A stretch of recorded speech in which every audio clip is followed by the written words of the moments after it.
Muy buenas noches, bendiciones para usted y su familia, que la gracia de Cristo le acompañe en esta oportunidad. Estamos nuevamente siguiendo el estudio en el libro de Apocalipsis y sabemos que es un libro que nos ha llevado ya algunos meses.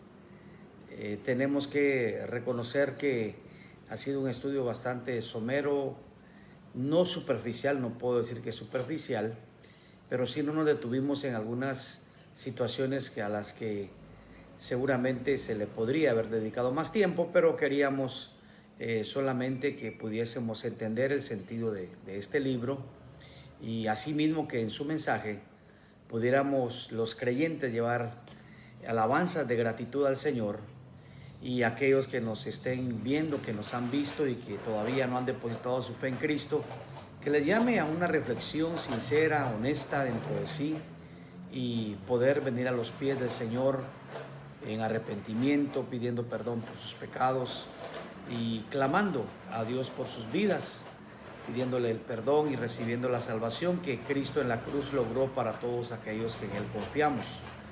Así es que es un libro que muchos tienen el concepto de que es un libro que asusta, un libro que da miedo por todo lo que él mismo desarrolla y que ya hemos nosotros visto en varios capítulos. Sin embargo, recordemos que estamos en una etapa que muchos le llaman el período de la gracia, la semana 70 de Daniel, dicen otros, que es cuando el Señor da esa oportunidad gratuita de arrepentirse y que la persona pueda venir a Cristo creyendo como su único Señor y Salvador. Es algo que, aunque yo no quiero ser muy dispensacionalistas como muchos lo son, sí no podemos negar de que esta etapa es una etapa en la que Dios está obrando en los corazones y está llamando al arrepentimiento y a la fe en Cristo Jesús. Así es que en esta hora vamos a encomendarnos en las manos de Dios y vamos a pedirle que sea Él quien nos guíe a lo largo de este estudio. Oremos. Señor, gracias te damos en esta hora por concedernos el privilegio de venir delante de tu presencia y estudiar tu palabra. Reconocemos que el entendimiento tiene que venir de ti y por eso te ruego que sea tu Santo Espíritu el que ilumine nuestras mentes, ilumine nuestros corazones, nos guíe a tu verdad y podamos, Señor, vivir de acuerdo a ella.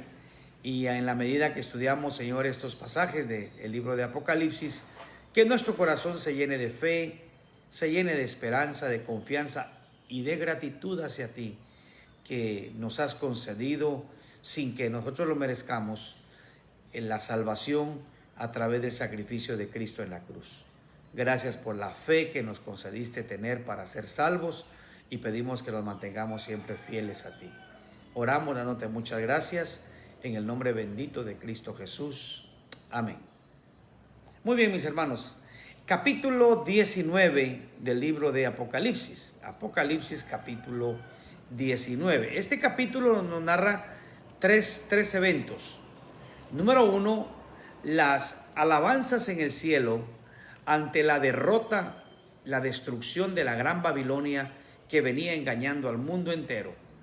Número 2, la cena de las bodas del Cordero, la celebración de las bodas del Cordero, las bodas de Cristo con su iglesia, con su amada la iglesia. Y número 3, el acontecimiento tan esperado que es el retorno de Cristo a la tierra para establecer sus 1000 años de gobierno perfecto, que ese gobierno, esos 1000 años, ese milenio ya viene en el capítulo 20. Pero en sí, estos son los 3 grandes eventos que nos narra el libro de Apocalipsis.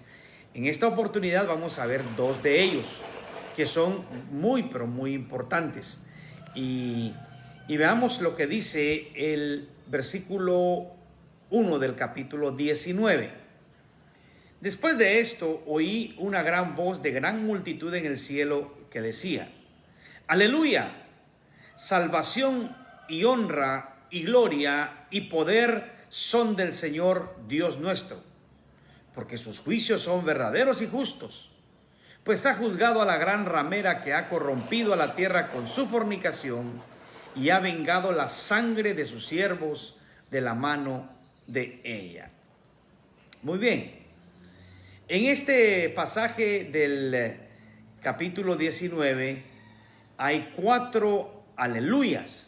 Hay 4 aleluyas que se repiten en el versículo 1, en el versículo 3, en el versículo 4 y en el versículo 6. Por cierto, es la única parte en el Nuevo Testamento en donde encontramos la palabra aleluya, la alabanza aleluya. La alabanza aleluya es una alabanza que nos habla de un gran regocijo y de una gran alegría, ¿no?, que el pueblo de Dios experimenta por las victorias que el Señor le da. La verdad de que es un cántico de alabanza que es con el que se cierra el libro de Salmos. Si vamos al Salmo 150, el versículo 6 dice: todo lo que respira alabe a Jehová, o alabe a Jah, aleluya, ¿no? Y a lo largo del libro de los Salmos usted encuentra la palabra aleluya, aleluya, aleluya, cuyo significado es alabado sea el Señor, gloria sea a Dios, alabanzas sean a nuestro Señor.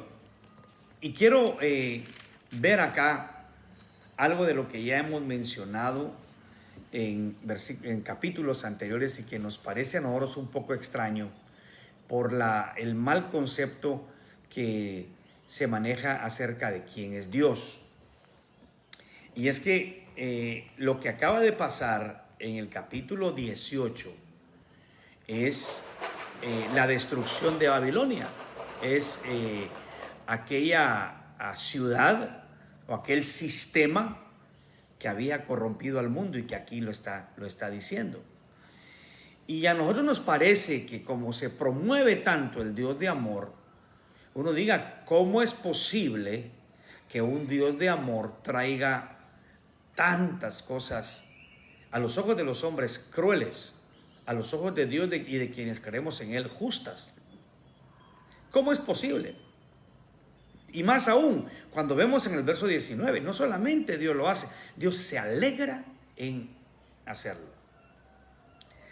Cuando nosotros vamos al Antiguo Testamento, a la hora de encontrar la palabra salvación, la palabra salvación, su significado en el Antiguo Testamento más común, más frecuente, es liberación y victorias sobre ejércitos enemigos que amenazaban a Israel. David, precisamente, es el salmista David, es alguien que alaba a Dios muchas veces por esas victorias militares que Él le da. Al final de los tiempos, la situación vendrá a ser la misma. Al final de los tiempos habrá esa celebración alegre de Dios y de los suyos por lo que Él ha hecho en contra de aquel sistema mundial que promovía la corrupción, que promovía la maldad, la rebeldía en contra del Señor. Aquí empezamos a entender nosotros por qué la gran alegría y por qué las alabanzas en el cielo, ¿no? Porque está hablando aquí de una alabanza ruidosa. Después de esto oí una gran voz de gran multitud en el cielo que decía: aleluya, salvación y honra y gloria y poder son del Señor Dios nuestro. Notemos que hay una gran alegría por la derrota de la Babilonia. ¿Por qué? Porque hay una gran alegría, porque el pecado ha sido vencido. Todo aquello que corrompía al mundo ha sido vencido. Y esta es una de las primeras causas por las cuales nosotros conocemos, ¿no?, que en el cielo, se manifiestan estas alabanzas, porque Dios ha vencido el mal, porque Dios ha vencido el pecado, ¿no? Y con eso ha traído la salvación a su pueblo. a sus oprimidos por el pecado, a sus perseguidos por el pecado. Cristo los ha liberado. Cuando se mencionan los términos salvación y honra y gloria y poder, son del Señor Dios nuestro. Está hablando de una reivindicación del pueblo de Dios, pero que todo proviene de parte de Dios. Dios se glorifica en la salvación de su pueblo, que por mucho tiempo había sido oprimido, que por mucho tiempo había sido humillado, perseguido y muerto por la maldad que había en el mundo. Esa es la celebración que hay en el cielo. Yo creo, mis hermanos, que debemos alegrarnos cuando el pecado es aplastado. Ahora, nosotros hoy lo entendemos de una manera espiritual por la etapa en la que estamos viviendo y que explicamos al comienzo del estudio.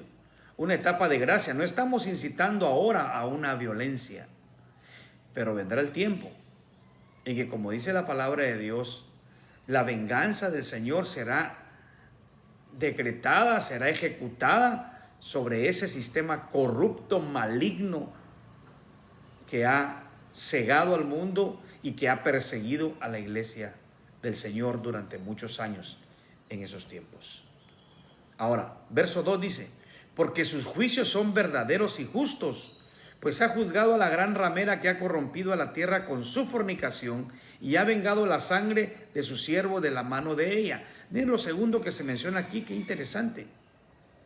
No son juicios crueles, no son juicios exagerados, son verdaderos y son justos. Miren, hermanos, al analizar la condición del mundo actual, si Dios viniera hoy con estos juicios, la humanidad sería destruida casi en su totalidad. Y si Dios aplicara su justo juicio, dejando fuera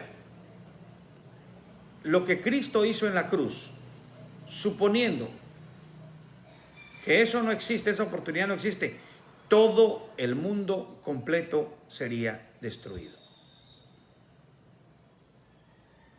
Dios da la oportunidad en Cristo para que el ser humano se arrepienta, para que el ser humano se convierta de sus malos caminos y no espere la ira de Dios que vendrá en ese tiempo. Ahorita no la vemos manifestada como acá se ha explicado. No la vemos así. Porque Dios está dando este tiempo para arrepentimiento. Pero aún aquellas personas que no se arrepienten en este tiempo y que mueren sin Cristo, también vendrá juicio de Dios sobre sus vidas y su castigo será eterno por los siglos de los siglos. Pero Dios da esta oportunidad de que el hombre delante de Él venga arrepentido, delante de Él venga pidiendo perdón por sus pecados y recibiendo de Dios lo que necesita, que es fe en Jesucristo para salvación de su vida. Ahora, aquí dice: sus juicios son verdaderos y justos. Porque Él ha juzgado en base a lo que aquella gran ciudad o aquel gran sistema injusto y mentiroso trajo por muchos años sobre la tierra. La gran ramera. Miren lo que hace la gran ramera.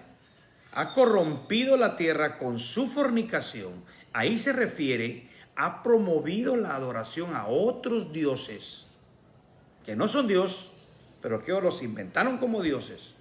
Y no necesariamente ídolos de madera, de yeso o de oro, de metal precioso, sino que también creencias en sistemas que en lugar de traer bendición, trajeron destrucción. Uno de ellos es el humanismo, que trata de levantar al hombre por encima de Dios. Humanismo que incluso sutilmente se ha colado en las iglesias, se ha infiltrado enseñanza humanista en las iglesias. por no ser bíblicos en su enseñanza. Entonces, ella ha corrompido a la tierra con su fornicación.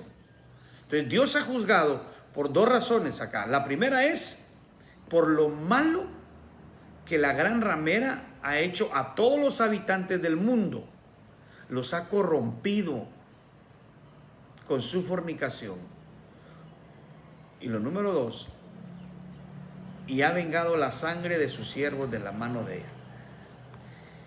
Los que no se corrompieron por la falsa enseñanza de la gran ramera fueron ejecutados. Ellos son los hijos de Dios. Aquí se les llama sus siervos. Sus siervos. ¿No? Y Dios ha ejecutado su venganza sobre lo que aquella gran ramera hacía en contra de los hijos de Dios. Miren, aún hoy en día,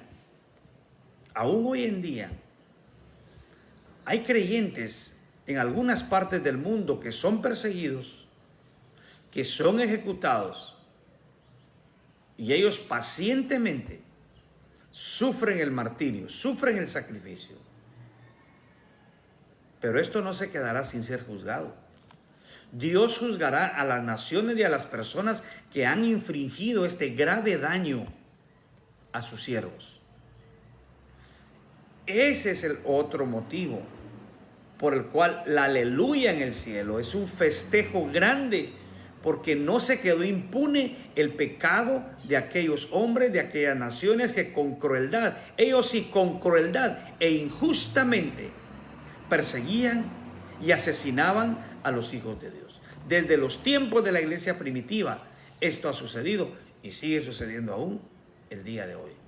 Pero un día llegará la venganza del Señor, y el Señor con su mano fuerte destruirá a aquellos enemigos de Dios, enemigos de su pueblo, que han causado tanto daño a los hijos de Dios. Por eso es que nosotros oramos y dejamos todo en las manos de Dios, que a su tiempo Él vendrá y juzgará con justicia y con verdad a aquellos que han sido enemigos de Él y de su pueblo. Verso 3. Otra vez dijeron, aleluya, segundo aleluya, y el humo de ella sube por los siglos de los siglos. Este segundo aleluya todavía le parecerá a la gente más cruel, porque Dios se regocija en el juicio eterno del mal. Es interesante que una de las herejías que más se ha diseminado por todo el mundo en las últimas décadas, quizás ya un poquito más de un siglo, es la de los testigos de Jehová. Y ellos, precisamente, una de las razones por las cuales no creen en el infierno es porque dicen que no es posible que un Dios de amor pueda permitir que muchos sean castigados eternamente en ese lugar, en el lago de fuego, lo que algunos entienden como infierno, pero sabemos que el infierno será lanzado al lago de fuego. Entonces ellos no aceptan eso. Ahora, eso es querer la Biblia como a mí me gusta. Eso es querer aceptar ciertas partes de la Biblia y desechar otras. Ahora, no es solamente que Dios permite, es que Dios lo hace. Y en este texto se nos dice que hay alegría por eso. Que hay alegría. Otra vez dijeron, aleluya, gloria a Dios, bendito sea el Señor, alabado sea su nombre. Y el humo de ella sube por los siglos de los siglos. Aquí ya viene la ejecución del juicio de Dios, de la condenación eterna. Anteriormente se hablaba de la ejecución histórica en el momento en que Cristo vaya a volver para juzgar el pecado y la maldad, pero ahora vemos que ese juicio, que esa condenación es eterno. Es eterno. Porque la expresión, y el humo de ella sube por los siglos de los siglos, esa expresión indica que el pecado y aquellos que no se arrepintieron serán juzgados, serán condenados por los siglos de los siglos. No suena muy agradable, no es agradable a los oídos de la humanidad. Pero por eso hoy es el día de salvación. Hoy es el día para arrepentimiento. Cuando la gente ve estas cosas, no debería de producir en el corazón de ellos reclamo a Dios o juicio a Dios, sino debería de surgir en su corazón temor a Dios. Un temor santo que los guíe al arrepentimiento y a la fe en Jesucristo para que no sufran esto. Si la gente leyendo esto no se arrepiente, nada podrá hacer que se arrepienta. Si la gente no toma en serio lo que la palabra de Dios nos dice, entonces, ¿qué puede hacer Dios para producir en sus corazones arrepentimiento? Y los testigos de Jehová se equivocan completamente cuando dicen que el infierno no existe, que no hay condenación eterna, sino que lo que hay es una aniquilación. Eso contradice lo que la Biblia enseña. Y sí es cierto, hay cosas desagradables para los que no conocen a Dios que están en la Biblia. Y para quienes le conocemos, en lugar de desagradarnos, debe hacernos decir aleluya, gloria a Dios, porque su juicio ha llegado en contra de la maldad, en contra del pecado del ser humano. Verso 4, y los 24 ancianos y los 4 seres vivientes se postraron en tierra y adoraron a Dios que estaba sentado en el trono y decían, amén, aleluya, tercer aleluya. Esto es la iglesia, los representantes de la iglesia que están delante del Señor, ¿no? Se postran en tierra, adoran a Dios. Es una señal de júbilo. Probablemente haya un llanto, pero un llanto de alegría. Usted seguramente ha experimentado llantos de alegría. Alegría grande, sus lágrimas se rodan, pero no es una tristeza, es un gozo enorme que conmueve su ser, que mueve su corazón y le trae esta expresión. No siempre el llanto es una expresión de tristeza, muchas veces es una expresión de alegría, de júbilo.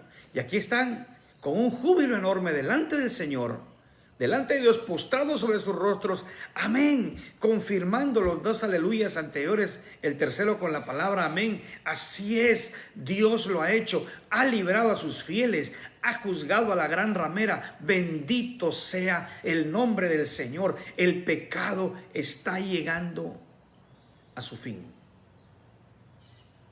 Dios ha venido a juzgarlos y ya no habrá manifestación como la que ha habido a lo largo de los siglos, como la que estamos teniendo el día de hoy, de gente insultando, ofendiendo a Dios, burlándose de Él y viviendo perdidamente y promoviendo el pecado.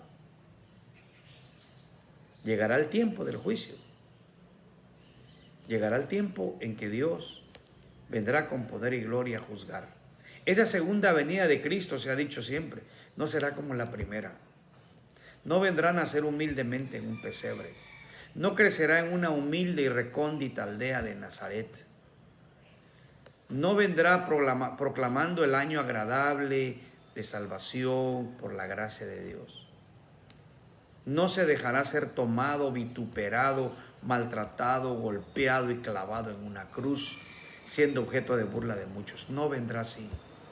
La segunda venida será con poder y gloria. Vamos a verlo la próxima semana. Será con poder y gloria porque viene a juzgar, porque el tiempo de la oportunidad ha pasado. La etapa de la gracia se ha cerrado. Ya no habrá más. Cristo viene a juzgar, Cristo ya ha juzgado y es digno de toda alabanza y de toda gloria. Verso 5. Y salió del trono una voz que decía, alabad a nuestro Dios todos sus siervos y los que le teméis, así pequeños como grandes. Gloria sea al Señor. Esta viene a ser una invitación. Si alguno no se había dado cuenta todavía de los fieles de Dios, ahorita ya lo sabe. Ya está enterado del trono. No se sabe si es la voz de Dios, no se sabe si es la voz de alguno de los seres vivientes, de los arcángeles, pero está haciendo la invitación. Todos los creyentes, así pequeños como grandes. ¿Habrán grandes y pequeños? Bueno, esta es solo una referencia para saber que aún dentro de la historia bíblica hay quienes han destacado, hay quienes sus nombres son recordados y mencionados por muchos porque esa ha sido la soberana voluntad de Dios. Y también habemos muchos que no tenemos parte para nada en la historia bíblica, posiblemente ni siquiera parte en la historia de la iglesia, ¿no? Pero ninguno es ignorado por Dios y ninguno es dejado fuera por Dios.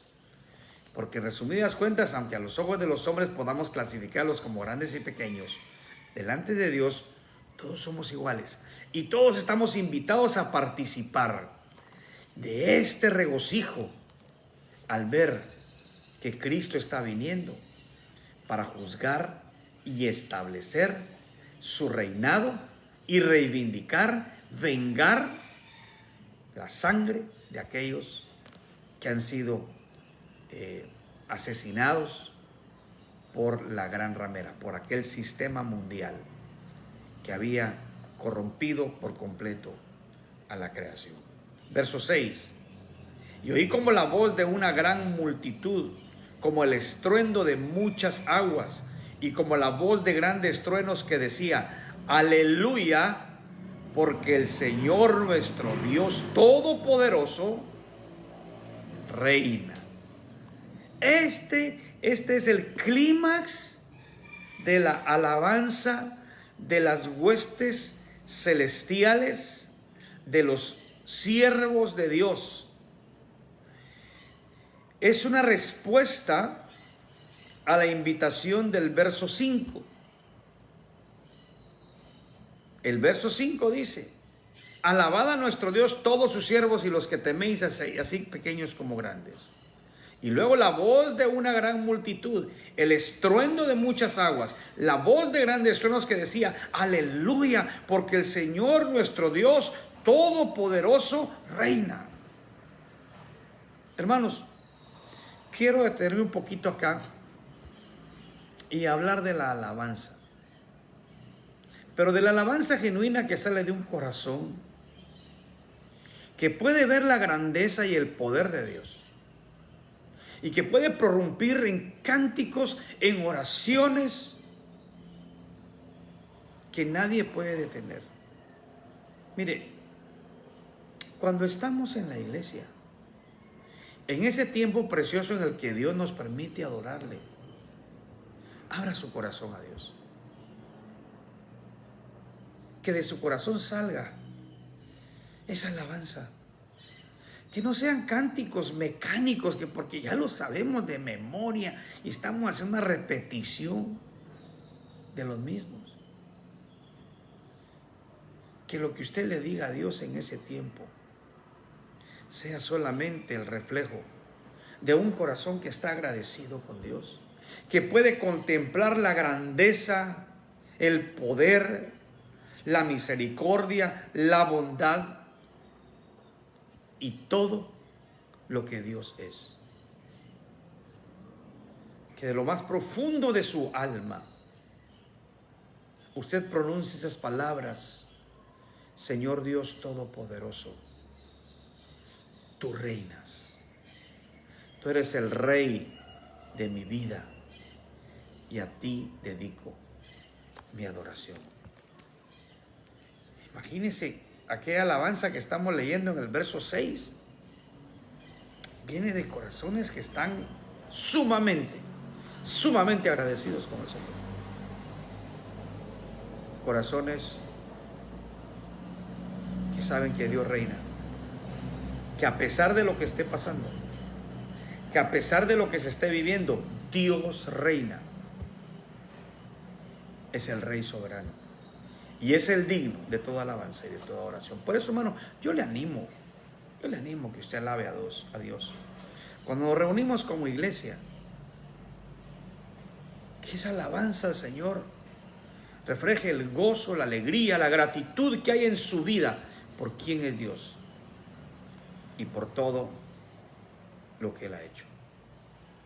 Que el Señor sea quien le permita a usted, por parte de su Santo Espíritu, poder alabar y exaltar su santo y bendito nombre. Que Dios le ayude a usted a poder tenerlo a Él en ese lugar preferencial, especial en su vida, en el cual usted refleje que en su corazón hay alegría, que en su corazón hay gozo, que en su corazón hay gratitud.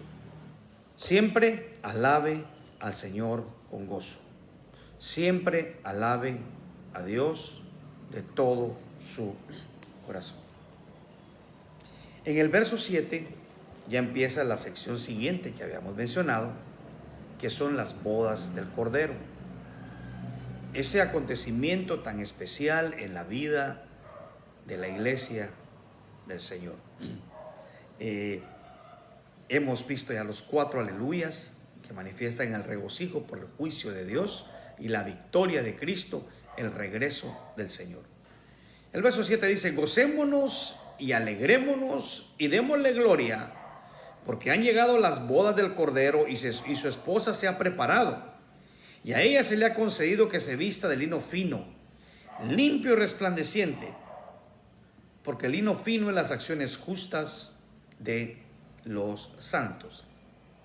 Aquí viene una invitación a ese acontecimiento tan especial que es la culminación de las bodas del Cordero.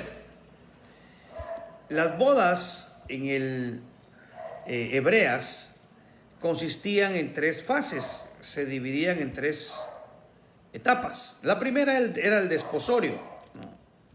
El desposorio era la promesa, el compromiso, en el que un hombre y una mujer se daban la promesa de que en determinado tiempo iban ellos a unir sus vidas en matrimonio. Algunas veces esto se hacía desde la misma infancia por parte de las familias. Lo segundo era la presentación, que eran las festividades que se realizaban antes de contraer las nupcias, que a veces duraba varios días, ¿no? Varios días. Y lo tercero era ya lo que es la ceremonia, el momento en que ya oficialmente unían sus vidas y que estaba caracterizado por el intercambio de votos entre los contrayentes. La iglesia ya ha sido desposada con Cristo, ya es la novia, ya es la prometida. Y eso algunos lo interpretan como que es antes de la fundación del mundo. Si lo vemos en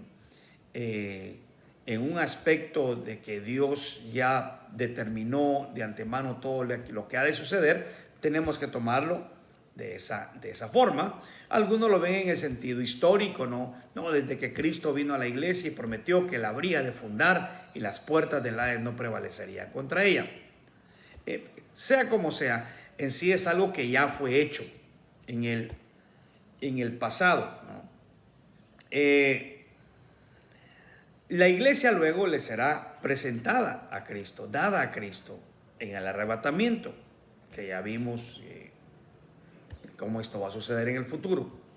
Y finalmente, esta ya última ceremonia, digamos así, será en el reino milenial, cuando Cristo venga a establecer ese reino y gobernará con su iglesia. Entonces, estas son las bodas a las que se refiere acá.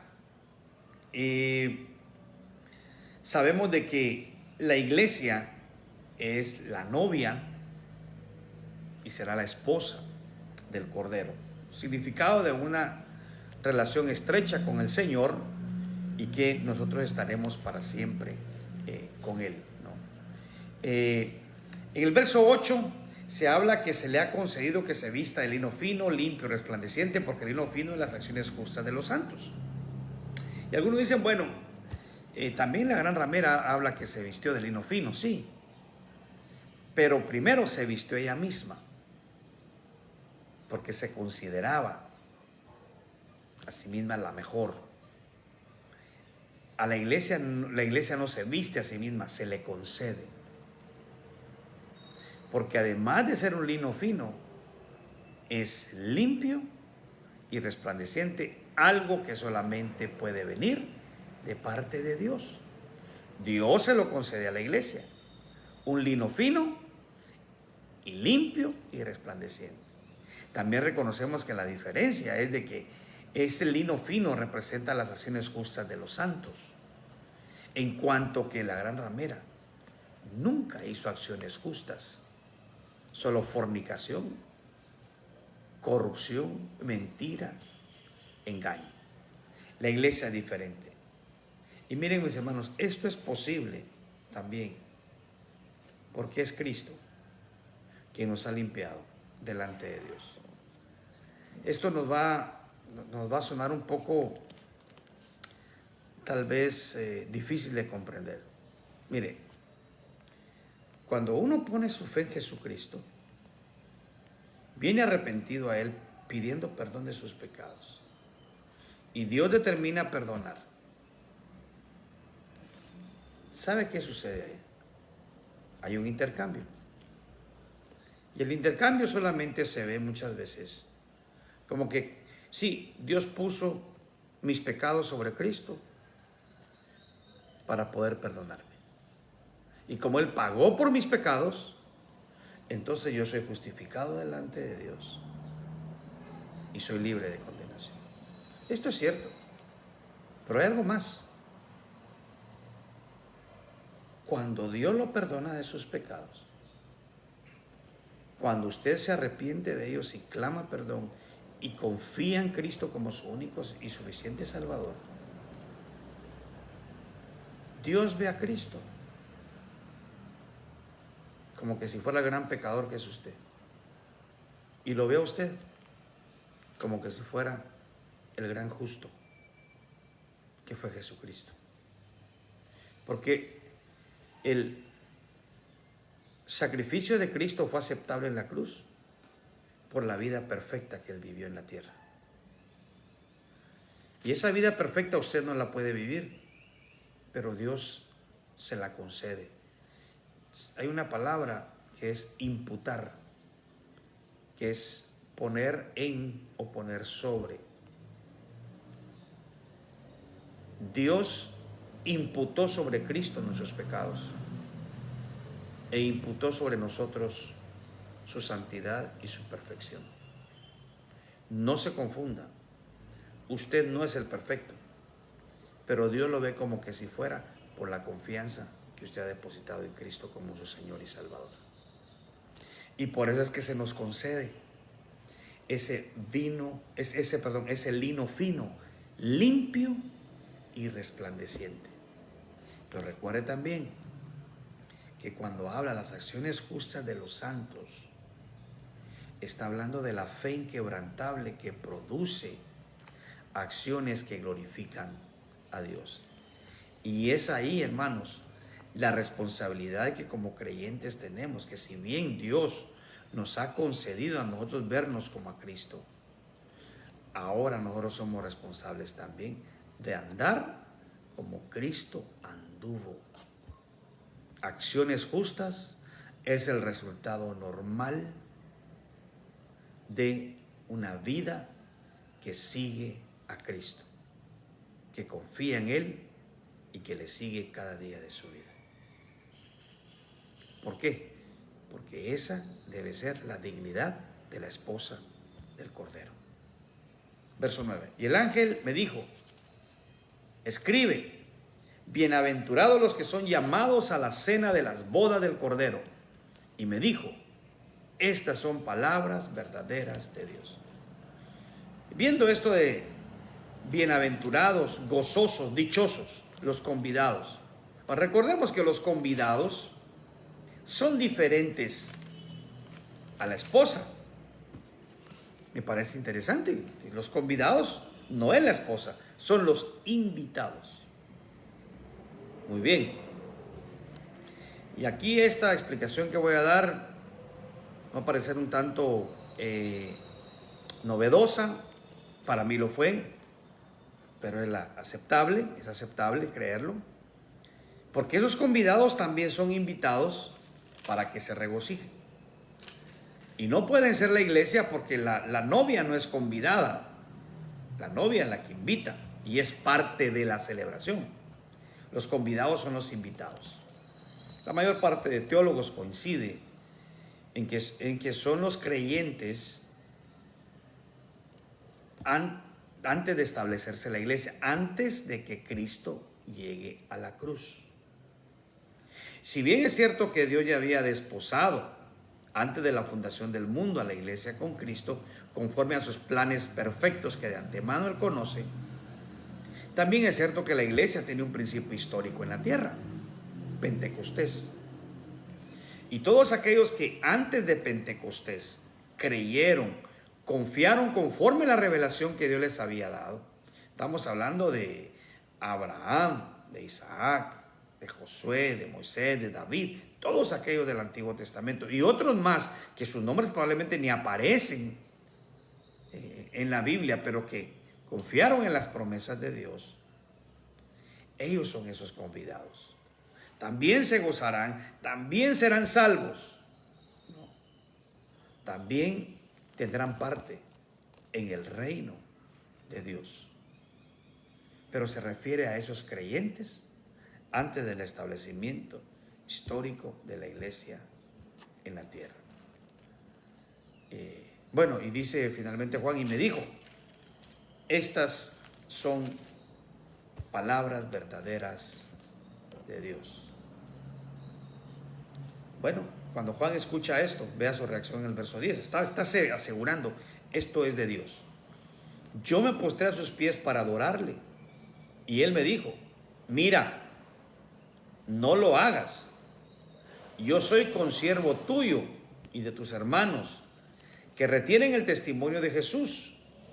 Adora a Dios, porque el testimonio de Jesús es el espíritu de la profecía.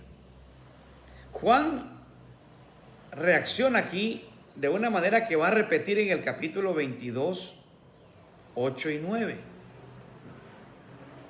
Juan quiere adorar a quien le está dando la revelación. Se postra de hecho, pero es corregido. Mira, no lo hagas. Yo soy consiervo tuyo y de tus hermanos que retienen el testimonio de Jesús. El ángel que da la revelación a Juan está diciendo, Juan, solo Dios es digno de adorar. Luego le dice, adora a Dios. No soy Dios. No soy Dios. Por más que te he revelado de parte de Dios cosas profundas y maravillosas, no soy Dios. Adora a Dios. ¿Por qué? Porque Dios es el único digno de adoración. Ya ves, hay personas que dicen que ellos adoran solo a Dios, pero se postran delante de otros, ya sea imágenes, ya sea estatuas, ya sea hombres. Y esto, hermanos, delante de Dios es idolatría. No, es que yo adoro a Dios de manera diferente, entonces a lo otro también lo adora. Dios es el único digno de adoración, el único. Y cualquier cosa, cualquier objeto delante del cual usted se postra, usted aunque diga que no es adoración, es adoración. Porque Juan se postró y el ángel lo corrige y le dice, mira, no lo hagas. Yo soy consiervo tuyo. Las estatuas no hablan. Y me pongo a pensar, si esas estatuas en realidad representaran a los personajes que dicen ser y pudieran hablar, esos personajes les dirían, mira, no lo hagas. No lo hagas. Porque muchos personajes a los cuales se les rinde adoración no piden ser adorados ellos. Los hicieron objeto de adoración siglos después. Hay estatuas que representan a grandes hombres de Dios, a grandes mujeres de Dios, que fueron fieles a Dios, pero que lamentablemente después creencias religiosas torcieron eso y los convirtieron en objetos de adoración. Pero esas personas nunca reclamaron ser adoradas, al contrario, ellas también adoraron al único Dios verdadero. Y si pudieran hablar, les dirían como el ángel, no lo hagas. Ahora, esas estatuas no pueden hablar, aunque tengan boca, pero Dios habla en su palabra. Y Dios nos dice, no hay nadie digno de adoración más que solo Dios, el único digno de ser adorado. Por eso le dice el ángel, adora a Dios, porque el testimonio de Jesús es el espíritu de la profecía, porque de parte de quien viene esta revelación es de Dios, no es mía, soy un mensajero. Y Él es el único que envía este mensaje y el único que va a ejecutar todas estas cosas. Yo solo transmito un mensaje, pero el que hace las cosas es Dios, el único digno de alabanza y adoración. Regocijémonos en la presencia del Señor. Gocémonos que aunque no estamos viendo aún los juicios de Dios sobre el pecado y la maldad que existe en el mundo, estamos seguros que eso va a llegar. Porque Dios lo dice en su palabra. Y porque esa palabra se cumple. Porque el testimonio de Jesús es el espíritu de la profecía. Esa profecía se cumplirá porque viene de parte de Dios. Y todo lo que es de Dios se cumple porque Dios es fiel y verdadero. Vamos a orar. Señor, te agradecemos por este tiempo que nos concedes de acercarnos a tu palabra, meditar en la misma y recibir de ti la enseñanza que necesitamos. Padre, que te adoremos de corazón, reconociendo que tú eres el único digno de ser exaltado, por todo lo que tú eres y por todo lo que tú haces, Señor. Por aquellos juicios que algún día ejecutarás en contra de la maldad, la corrupción que existe en este mundo. Ayúdanos a mantenernos firmes en la fe y ayúdanos a proclamar este mensaje de esperanza a este mundo necesitado, para que muchos puedan arrepentirse y no sean objeto de tu juicio, sino que junto a nosotros sean objeto de tu amor. Ayúdanos a proclamar el Evangelio de Jesucristo, que es la única esperanza para este mundo que agoniza en el pecado. Y que de esta manera muchos puedan ser alcanzados para gloria de tu nombre. Gracias, Señor, en Cristo Jesús, Señor nuestro. Amén y amén. Gloria a Dios, que el Señor le bendiga y que cada día alabe y exalte el nombre de Cristo.